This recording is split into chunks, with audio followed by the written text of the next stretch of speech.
All right, so now we move on to the Nauvoo Expositor. I put the front page of the edition. There was only one edition printed. It was 4 pages long. Front page, there's kind of an acknowledgement, kind of what its mission is on this situation. It says, "We are earnestly seeking to explode the vicious principles of Joseph Smith and those who practice the same abominations and whoredoms." Okay.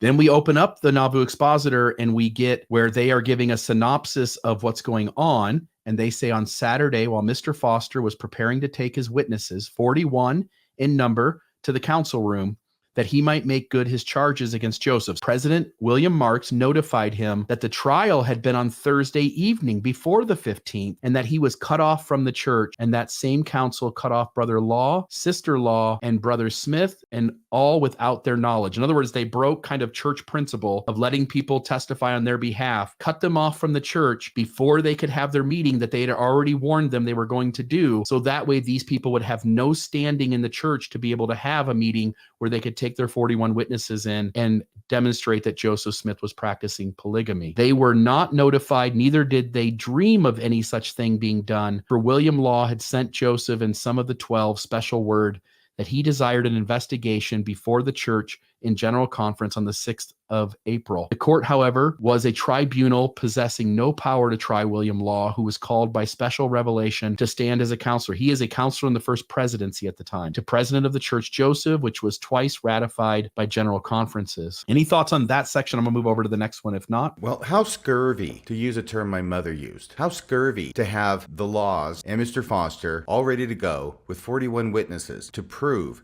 that Joseph Smith is practicing polygamy, only to find out right before the hearing date that, oh, guess what? You got excommunicated in a secret tribunal without your notice or participation. So last Thursday. Yeah, so I guess we can't have your hearing after all.